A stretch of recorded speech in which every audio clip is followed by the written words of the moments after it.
Hello friends, मी सोनल्स किचनमध्ये तुम्हा सर्वांचं खूप खूप स्वागत। आज आपण पाहणार आहोत पुरणपोळी कशी बनवायची। महाराष्ट्रात प्रत्येक सणाला घरोघरी पुरणपोळी ही बनतेच, तर ही पुरणपोळी अगदी सोप्या रीतीने आपण कशी बनवायची सर्व टिप्स सहित आज आपण या व्हिडिओमध्ये पाहणार आहोत। नवीन लग्न झालेल्या मुलींना किंवा किचनमध्ये नवीन असलेल्या मुलींना पुरणपोळी जमत नसते तर तुम्ही हा व्हिडिओ बघून सहजरित्या पुरणपोळी बनवू शकता। पुरण पातळ झालं तर काय करावं आणि अशा बऱ्याच काही गोष्टी आपण आज या व्हिडिओमध्ये सर्व टिप्स सहित बघणार आहोत, तर व्हिडिओ शेवटपर्यंत नक्की बघा। चला तर सुरू करूया आजची रेसिपी। पुरणपोळी बनवण्यासाठी या ठिकाणी आपण अर्धा किलो चना डाळ घेतली आहे। जेवढी चना डाळ घेतली तेवढाच गूळ हा आपण घेतलाय, दोन्हीही समप्रमाणात घ्यायचे। आता आपल्याला डाळ ही स्वच्छ 3-4 वेळा पाण्याने धुवून घ्यायची आहे। गूळ हा आपल्याला बारीक करून घ्यायचा आहे। डाळ ही आपण स्वच्छ अशी धुवून घेतली आहे। डाळ शिजवण्यासाठी या ठिकाणी मी साधारणतः 5 ग्लास पाणी हे कुकरमध्ये टाकून घेतले आणि त्यानंतर ही स्वच्छ धुतलेली डाळ आपण यामध्ये टाकणार आहोत। अर्धा किलो डाळसाठी आपण 5 ग्लास पाणी घेतले। पाणी हे थोडं जास्त झालं तरी आपण ते नंतर कटाच्या आमटीसाठी वापरणार आहोत। तुम्ही कुकरच्या डब्यामध्येही डाळ शिजवू शकता, मी डायरेक्ट कुकरमध्ये शिजायला घालते। आता 1 चमचा हळद टाकून घ्यायची आहे आणि 1 चमचा तेल टाकायचं आहे। हळद टाकल्यामुळे आपल्या पुरणाला छान असा रंग येतो। आता कुकरचं झाकण लावून आपण पुरण हे शिजवून घ्यायचे। साधारणतः 4-5 शिट्ट्या लागतात आपल्याला पुरण शिजण्यासाठी, किंवा 20 ते 25 मिनिट मध्यम आचेवरती आपण हे पुरण शिजवू शकता। तर मग आपलं पुरण शिजते तोपर्यंत आपण कणिक मळून घेऊया। आपण या ठिकाणी 2 मोठ्या वाट्या गव्हाचं पीठ हे चाळून घेतलंय। यामध्ये चवीनुसार थोडं मीठ टाकायचंय, पाव चमचा हळद टाकून घेऊया आणि 1 चमचा तेल टाकायचे। हळद टाकल्याने आपल्या पिठाला छान असा रंग येतो।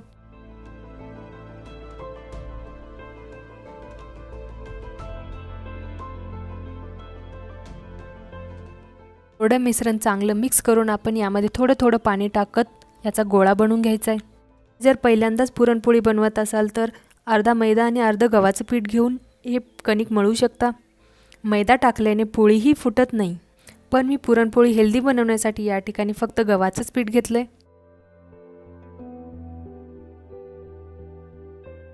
पीठ मळताना आपल्याला मध्ये मध्ये 1-2 तेलाचे चमचे टाकून पीठ हे चांगलं असं मऊ करून घ्यायचे। साधारणतः 8-10 मिनिटांमध्ये आपलं हे पीठ चांगलं असं मळून तयार होतं। आपण चपातीसाठी जसं पीठ मळतो त्यापेक्षा थोडंसं घट्ट मळायचं, कारण की आपल्याला हे बराच वेळ भिजत ठेवायचं। पीठ भिजल्यानंतर ते थोडंसं लूज पडतं आणि भिजलेल्या पिठाच्या पुरणपोळ्या या एकदम छान बनतात। आपलं या ठिकाणी मऊसर असं पीठ बनून तयार आहे आणि आता आपण याला असं झाकून ठेवून अर्धा तास भिजत ठेवायचे। आणि साईडला आपल्या कुकरच्या शिट्ट्याही होत आहेत। 4 ते 5 कुकरच्या शिट्ट्या झाल्यानंतर आपल्याला गॅस हा बंद करायचा आणि कुकर थंड होण्याची वाट बघायची आहे। शिट्ट्या या तुमच्या कुकरवर डिपेंड आहेत, काही कुकरसाठी जास्त शिट्ट्या घ्याव्या लागतात।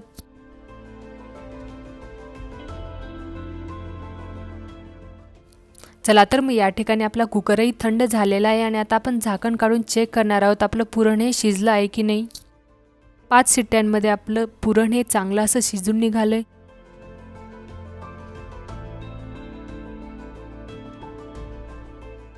आता आपल्याला पुरणातलं पाणी काढण्यासाठी मी एक पातेलं खाली ठेवल्याने त्यावरती एक चाळणी ठेवली आणि त्यावरती पुरण टाकून घेते, जेणेकरून पाणी हे खाली पातेल्यात पडेल आणि पुरण वरती राहील।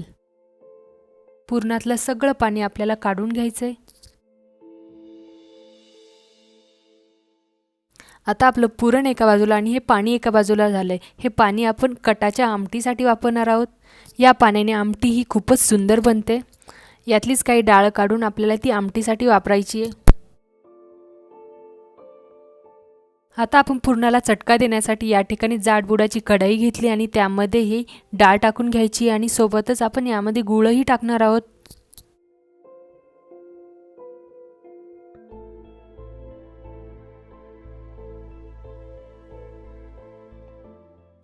आता आपल्याला या डाळीला गुळासोबत शिजवून घ्यायची आहे आणि ती सारखी हलवत राहायची, जेणेकरून ती खाली लागणार नाही। गुळाला पाणी सुटून डाळ ही पातळ होते, तर आपल्याला ही मंद गॅसवरती अशीच शिजवून द्यायची आहे।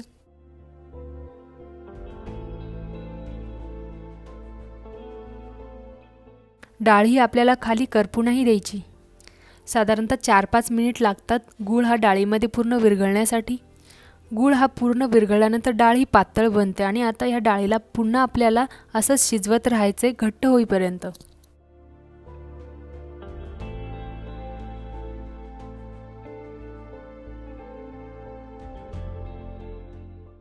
डाळ ही थोडीशी घट्ट व्हायला लागल्यानंतर आपण यामध्ये सुंठ, जायफळ आणि वेलची याची पावडर करून टाकणार आहोत. ही पावडर तुम्ही घरीच बनवावी जेणेकरून त्याचा जास्त वास हा आपल्याला पुरणामध्ये येईल. बाहेरून आणलेल्या पूडमध्ये कधीकधी जास्त हा वास नसतो, त्यामुळे आपल्या पुरणाला वेलची आणि सुंठ जायफळचा छान असा सुगंध येत नाही.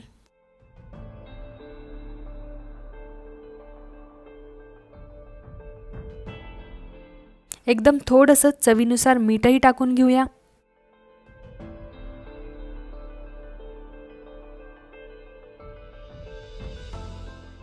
यामध्ये आता 1 चमचा तूपही टाकून घेऊया जेणेकरून पुरणपोळीला छान असा तुपाचा सुगंध येतो.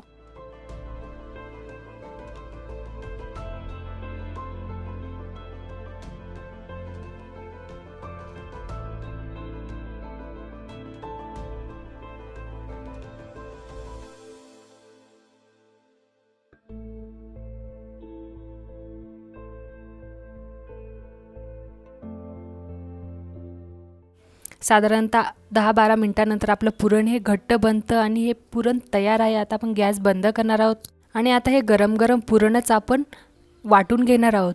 तर आता या चाळणीमध्ये आपण थोडं थोडं पुरण टाकून चमच्याच्या सहाय्याने किंवा तांब्या किंवा ग्लास किंवा पेल्याच्या सहाय्याने आपल्याला हे अशा पद्धतीने बारीक करून घ्यायचे. खाली एखादं पातेलं किंवा भांडं ठेवायचे जेणेकरून पुरण हे बारीक केल्यानंतर त्यामध्ये पडेल. एक गोष्ट लक्षात ठेवायची, पुरण हे आपल्याला गरम गरमच वाटून घ्यायचे. जर ते थंड झालं तर ते बारीक करायला वेळ लागतो. पुरण हे गरमच असल्यावर बारीक केल्यानंतर साधारणतः 8 ते 10 मिनिटात हे पूर्ण बारीक होऊन जातं.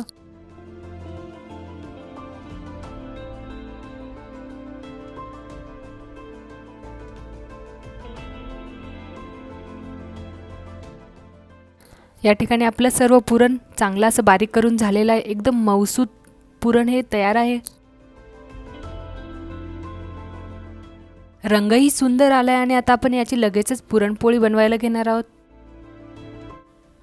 या ठिकाणी आपलं पुरण हे सगळं बारीक आहे, कणिकही छान असं भिजलंय आणि तूप हे आपण पुरणपोळीला लावण्यासाठी घेतलंय आणि थोडंसं कोरडं पीठ घ्यायचंय. आता काय करायचंय, आपल्याला हे पीठ थोडंसं तेल लावून चांगलं असं मऊ करून घ्यायचंय. आता पिठातला साधारणतः थोडासा गोळा घ्यायचा आहे. तुम्ही बघू शकता तो छान असा मऊ करून घ्यायचा आहे आणि त्याला असा वाटीसारखा आकार करायचा आहे. आणि जेवढा पिठाचा गोळा घेतला आहे तेवढंच पुरण यामध्ये घालून घ्यायचं आहे. पुरण हे तुम्ही तुमच्या आवडीनुसार कमी जास्त टाकू शकता.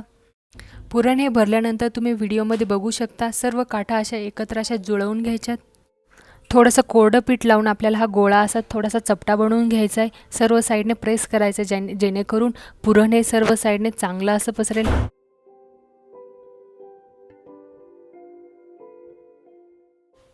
थोडंसं कोरडं पीठ लावून एकदम हलक्या हाताने आपल्याला ही पोळी लाटून घ्यायची आहे.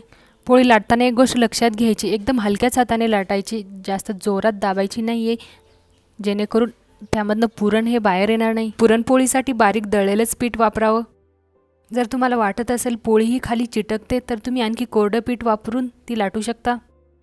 जर चुकून तुमचं पुरण हे जास्त पातळ झालं तर एक सुती कापड घ्यायचे, त्यामध्ये पुरण टाकून एक्स्ट्रावालं पाणी हे पिळून काढायचे आणि ते एका ताटामध्ये पसरवून फॅनखाली सुकवण्यासाठी ठेवायचे. पुरण हे फॅनखाली चांगलं असं सुकल्यानंतर ते घट्ट बनतं किंवा तुम्ही पुरण हे फ्रीजरमध्येही ठेवू शकता, त्यानेही घट्ट बनतं. या ठिकाणी आपली पोळी ही लाटून तयार आहे आणि आता आपण साईडला एक तवा हा गरम होण्यासाठी ठेवला आहे. तवा हा आपला चांगला असा गरम झाला आहे, त्यावरती आपण तूप हे चांगलं असं पसरून घ्यायचे जेणेकरून आपली पोळी ही चिटकणार नाही. पोळी ही अलगद तव्यावरती टाकायची आहे. गॅस हा आपला मध्यम आचेवरच असावा.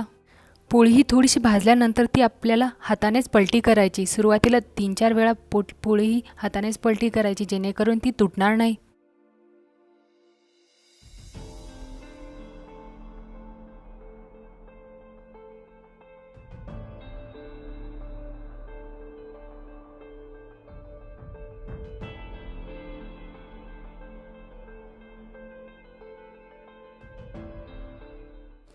पोळी ही थोडीशी भाजल्यानंतर आपल्याला तिला दोन्ही साईडने चांगलं असं तूप लावून घ्यायचं आहे.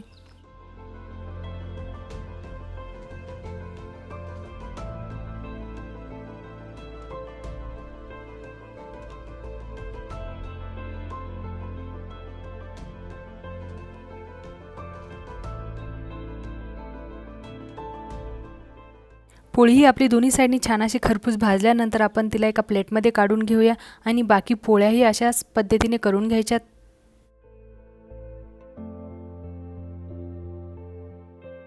गरमागरम पुरणपोळी दूध आणि तुपासोबत सर्वांनाच वाढा. तर ही होती आजची आपली रेसिपी. कमेंट करायलाही विसरू नका, लाईक करा आणि शेअर करा फॅमिली आणि फ्रेंड्ससोबत.